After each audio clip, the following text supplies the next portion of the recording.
State of Decay 2 finally coming, 2 months away. Oh my god, Han Solo Do1o here, and I just had to share my excitement with the news that State of Decay 2 is coming out.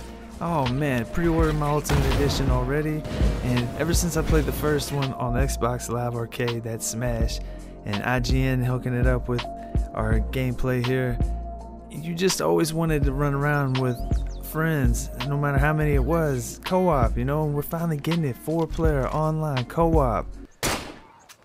If you're like me, you're a huge fan of the first game, still play it to this day, but May 18th, for the people like myself that got the Ultimate Edition, that can't wait, want that first weekend before everybody else to get in there and get it going, work on our home base, explore, I guess it's not Trumbull County anymore, but explore the zombie wastelands and, you know, trying to make our way, get a little weekend head start on making our base, securing our survivors. Now, there's been a few things that I've been looking at that I've liked, couple things I dislike, but I just figured, you know, Han Solo Do1o, he's made videos for State of Decay 1. He's a huge zombie game fan. Just figured I'd throw my thoughts out there on some of the things that I'm looking forward to, things that I like, and a couple things that I'm not too crazy about. But you know what? We're all picky. It's the internet, and we're gonna break things down. So let's do it right here. What is it? Some kind of local trouble? The number one thing I'm looking forward to more than anything that's looking amazing, co-op. But that kind of goes without saying, right? If you play State of Decay 1, you just, when you're sitting there running around, it's just begging, screaming, pleading, please God, co-op. Let your friends run around with you. Let's kill some zombies together. Especially if you play something like GTA 5 online or something like this, and you're running around with your friends, and it's just like, you want to kill these zombies and make the base and go save people and get resources and all this stuff. You want to do that with people. And you know, IGN gave us this video, first look at 4-player co-op, and man, is it more or less the things that we've always wanted. Oh god, the idea of just you being in your own little world, your own story, you shoot up that flare, your friends come. I'm hoping that there's some kind of easy matchmaking system where like you can just invite your friends into the game. It's not a big deal, it's not like really complicated, and you can get, you know, particular people you want, find some randoms. Yeah man, just seeing that video and seeing people running around shooting fireworks, you know, distracting zombies, and then coming around and then, you know, clearing them out together, looting together, you know, taking out those the new things, the plague hearts together, all that stuff, all these random things. And I'm sure there's more stuff that we're gonna see that hasn't came out yet. I mean, you know, we got 2 months to go, but man, co-op is looking amazing. I cannot wait. A lot of the things that you'll be able to do with some of your friends too, like it just opens up possibilities, and then you can share your world with everybody. I love it. I love it. And if we can just get that, keep going, keep progressing. I don't want to be greedy. Game hasn't even came out, but like 4-player co-op, let's expand. Let's keep getting more people. And this, man, the potential is there. I'm loving it. Loving it.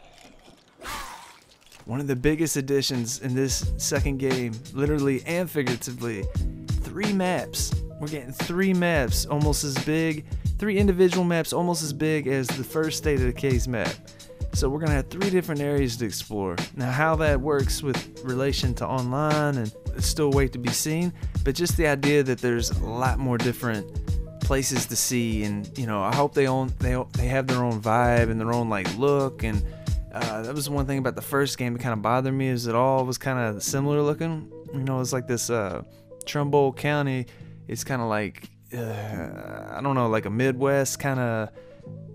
I don't know what they're going for, but it's like a rural town, and you know, like I want a city. Like that's why I like, one of the things about Lifeline I like so much is that it's kind of a city, you know, more zombie apocalypse feeling. You know, like they need to get lots of different scenes and vistas and all that kind of stuff to really pull you in. But 3 maps, man, and they're gonna be big. Oh, I can't wait.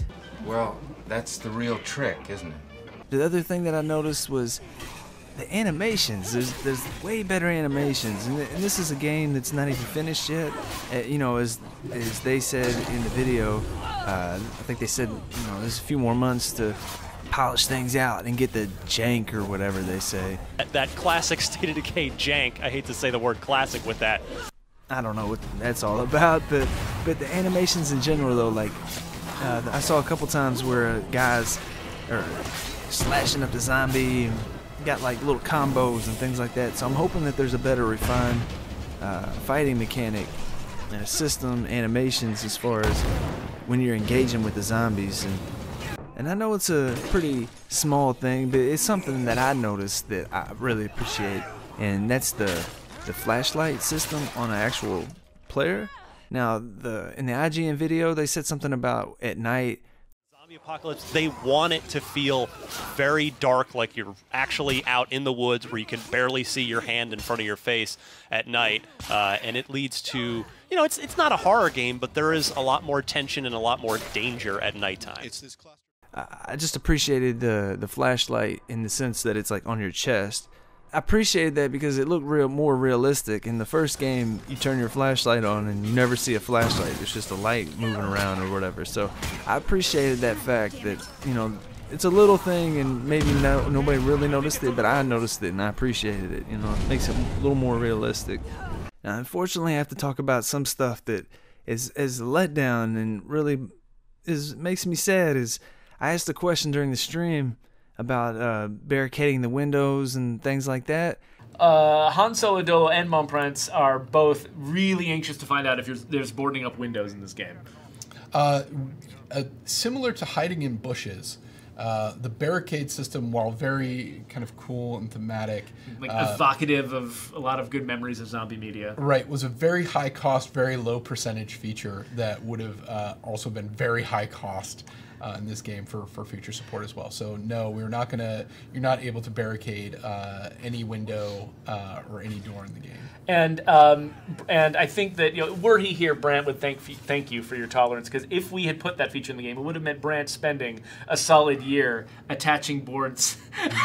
Better rethink this. There's several different ways to let him off the hook easy to potentially do that. But yeah, that was one of them that we considered, was just having Brant stick boards on every single window, on every single building, and every single map in the game. And it seemed like we'd rather have some more guns. So we went with that. And I was hoping for actual expansion on the idea of the first game. Like, I love when you're looting houses and you're going to, you know, fortify an outpost and things like this, boarding up those windows. It gives me so many classic examples and references to zombie movies of the past, like Return of the Living Dead and you know, Night of the Living Dead, obviously, and then just basically any zombie movie, show, you know, media, whatever. There's always that scene where, you know, oh, we gotta hurry up and rush and board up the windows, and I was actually hoping that they were gonna expand on the idea that they had in the first. You know, no, don't get me wrong, the fact that they would bring these boards out of nowhere with a hammer and nails and just start nailing up the windows out of nowhere always was kind of weird, but I just used my imagination, you know, like they found stuff in the house or whatever. But I was actually hoping for an expansion where, like, they're pulling furniture, like you can pull shelves and things like this and like pull stuff in front of stuff, and you know, I was hoping for stuff like that. Like, I mean, look at this scene right here and tell me you wouldn't want to see something like this in a game, you know?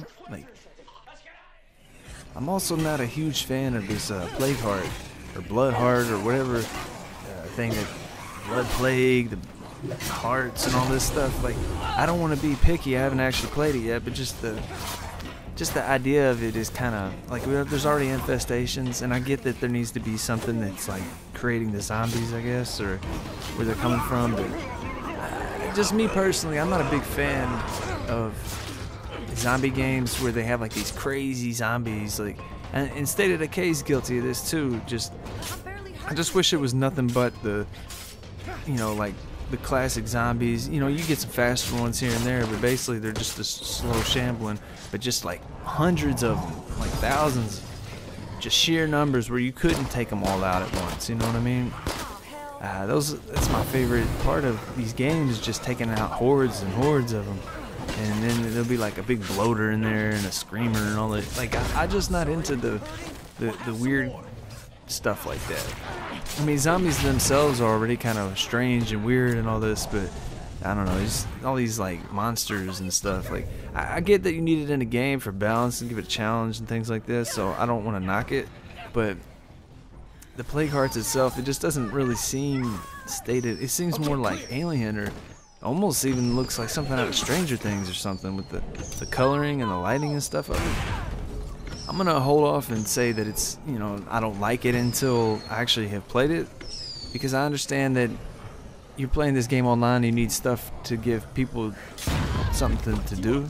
Like, there needs to be some kind of mission and some kind of thing that you all go together to go do. And, like, I get all that. There needs to be something, but I just, you know, me personally, I'm excited to see what it's about, and I'll be blowing up those hearts right there with the rest of us. But there's something about that blood plague that's kind of worrying me too, and maybe we'll get clarification on this later on, but just if you cure, it's okay, so you have to get the blood plague samples, right, to cure your blood plague.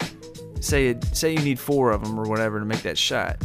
Okay, so you cure your blood plague and you don't have it, so you don't have to worry about turning into a zombie and getting your head blown off by your friend.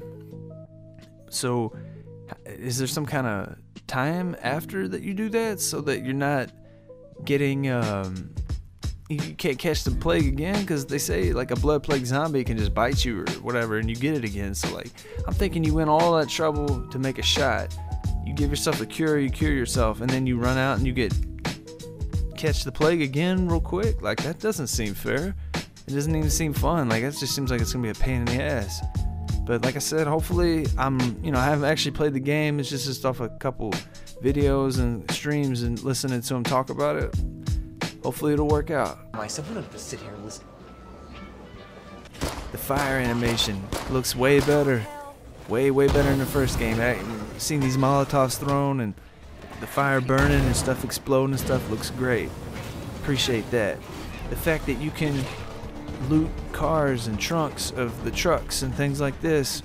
There's different lootable containers per different player. I've seen you got different little icons over people's heads and stuff, and they can only loot certain things in certain buildings. So, and then your own loot is specific to you and your world, so you don't have to worry about everybody running and trying to get the ammo or running to go get that gun or whatever. Like, whatever you see is yours and other people can't get it. Although they are saying that you can give people stuff, so that's cool. Like, I appreciate that. Let's see, you're fighting other survivors. I think that's awesome.